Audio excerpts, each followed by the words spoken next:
The tale of the tape. Finally, we have a documentary on how important mixtapes were to the hip hop community, to the growth of hip hop, to so a lot of the superstars that you see now. That's where they came from. Who could we say is could probably pin 99% of their success on mixtapes? What DJ got 99% of their success? Let's go artists first. I mean, there's so many of them. You could say Fabulous. You could say Mace. You could say Jadakiss. You could say the Locks. Period. You could say the Locks. You could even say G-Unit.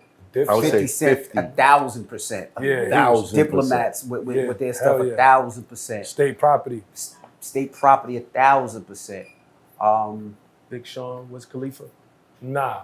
Yeah, Wiz Khalifa, absolutely. Wiz, yeah. I would throw Wiz into absolutely. that. Not necessarily the New York scene, but definitely a part of that.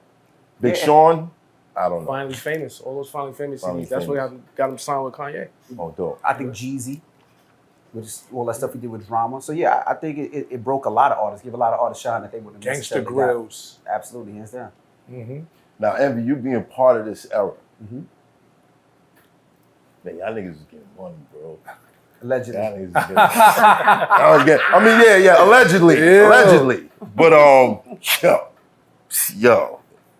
Because this is kind of like it's kind of connected to the DVD era. Most definitely. And you know, me coming from battle rap and the relationship I had with Smack, I knew what it was. And these mixtapes, like, I know how much money I was spending on them every week. And then you guys were getting bootlegged, and it still seemed like there was still a lot. Yeah, you absolutely. know, Burkina. Yeah. You remember making stops down there. B Street. B Street. What was my man? The African on 14th Street. What was his name? Damn. I can't remember. But you know the spot, right? Yep, of course. Yo, uptown at the Hut. The Hut. B Street. Downtown B Brooklyn. Street. B Street, definitely. The joint on Amsterdam, right? But they used to be right by the subway. Yep. Smoke Shop. Yep. Yep. Yo, bro, what? I mean, like, what were those weeks like? Like, okay, I just did this tape with Red Cafe, or I just did this tape with Fab. Yeah. I'm about to hit the streets. What was the? Walk us through what happens. I got the material. Before we do that, I'm gonna tell you something funny, right? My first fist fight ever, I lost. Right. It was to your man. Who? Smack. Word? Troy, yeah. Smack beat you? I ain't say it like that. I say it like that. You say it like that. Smack beat you? Yo! Yeah. Smack made his name off of you? That's crazy. I ain't see that. But that was in second or third grade. Second or third? We went to school with each other. Wow. Say word. Yeah. That don't count. Yeah, I don't count. Second and third. Second and third grade. But that was my first fight. I'm gonna tell you, I'm the first fight. First fight. Smack ain't even have a beard, bro. Yo, shout out to Smack. Yo, Smack, I didn't know you was that violent, Smack. That's Troy. Word in third grade. What you banned me for, Smack? You was out here doing things. So let me tell you, the first day we was in school, and man, we was playing ball or something. We got into it. So I picked up some dirt and I threw it right in his face. Boom. And he was like, the next day I'm gonna fuck you up. Third grade. He said, I'm gonna fuck you Third up. grade. Smack is from Brooklyn. Y'all don't know that. Smack's from Queens. No, Smack is from Brooklyn, bro. He moved out to Queens. He's from Brooklyn. He's from Queens. Shout out to Smack. So right next day, I go home, I tell my pops, yo, pops, I'm gonna get in a fight. He's like, all right, I'm gonna come make sure you good. Cause you know, your pops is gonna jump in? Hey, Smack is from one side of Queens, I'm from the other side of Queens. So you just never know. Now keep it real, your pops just threw like 100 tons of pressure on you. Word. I'm gonna be in the audience. Yeah, I'm gonna be in the audience. So you wanna beat his ass, I'm gonna beat your ass. So now, boom. You know, recess come. Boom. Right. So I'm ready. I'm like, all right. I see my pops at the gate. I'm like, all right, I'm not gonna get jumped. Smack he starts charging towards me. This is like recent, like it wasn't even like no there was no circle. He's directly at me. So in my mind, I'm like, oh, I'm just gonna tear him one hit. Boom! Right. So I go miss him. That's all she wrote. That's all she wrote. So did he tackle you and MMA style? I remember I was on the floor like, all right. You know when you start losing, like, you got it. That was my first fight. Wow. Damn, that's crazy. I thought you was gonna say it happened when y'all was grown. I think that was that funny, man. I feel like I just you know, my imagination is very vivid. I'm picturing you blocking and then looking over to the gate to your pops, and your pops is looking at you. Hey, throw the towel in. It was a bad one. But I never lost a fight after that. Never lost a fight after that. You couldn't. No. There was no way. There was no way. You live and you learn. You had the best start. You had the best start. Best start, third grade. You know what I mean? Some people win, and then they get knocked out or beat up, and they can't do it no more. Save one, but hey, that's my guy. But back to your question. I always find that story to be funny because that's Smack's my guy. Yo, shout out to Smack. That's my guy. You banned me for nothing. Yeah. So the mixtapes would be like, so we would do a mixtape every 3 weeks, right? Every 3 weeks, and Clue started where exclusives mattered, right? So you wanted the newest record first. Right. So to get the exclusives, you had to outthink all the other DJs that were doing it, right? So we would go to the engineers in the studio, right? Most engineers back then wasn't making no money, so we give them a little $100. They're gonna give you whatever they want. So we would get the exclusives like that. The interns. So Def Jam was the biggest label, and they had the most interns. So you get them a couple $100 because they were working for free. This is when interns used to work for free. Yeah. So you give them some money, and they steal the DATs off the wall.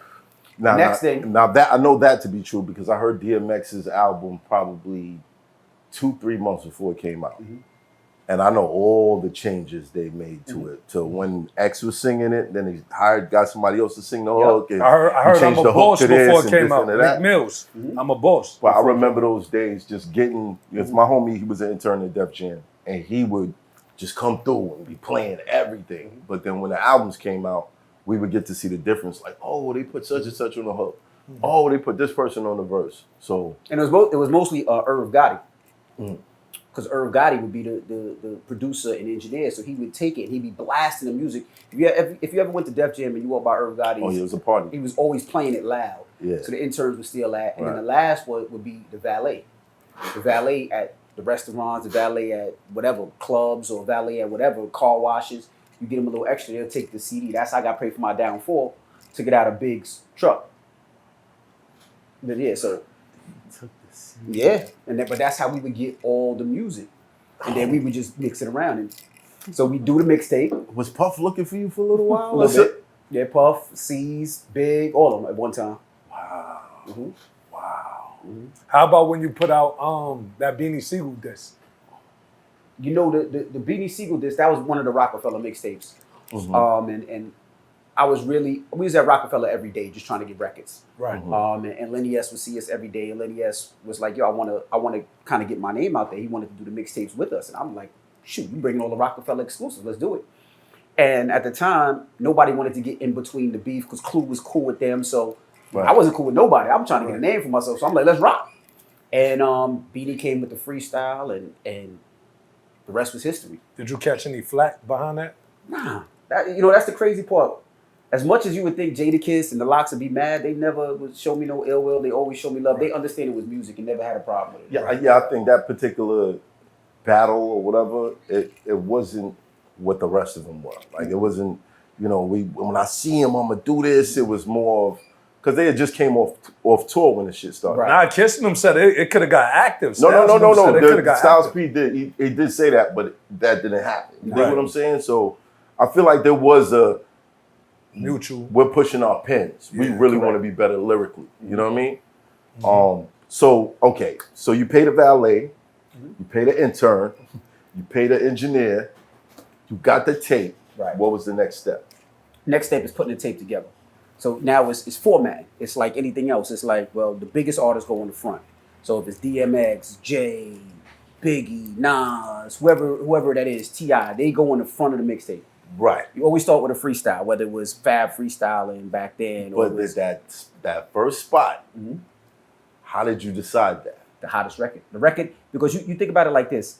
All the Africans that you name, Burkina, whoever, on 125th Street, they only gonna play a snippet of it. So you only got 20 to 30 seconds to get somebody's attention. Right. So you gonna play the hottest song right then and there. So as soon as that tape start, you're gonna play a freestyle from somebody spitting, or you're gonna play the biggest record that you have, because you only got 30 seconds for somebody to make a decision if they're gonna buy your tape, or buy a Clue tape, or buy a Green Lantern, or buy a Who Kid, or buy a SNS or Craig G. You only got 30 seconds, so you're gonna put the biggest record there. And then you just go from there and you just format it to where you want to format it. But that first slot, sometimes that was an indicator that, sometimes it did go to the hottest song or hottest freestyle. Sometimes it was an indicator that it's Hoffa, trapper turn smack rapper. Only smack rapper that you know is smack rapper.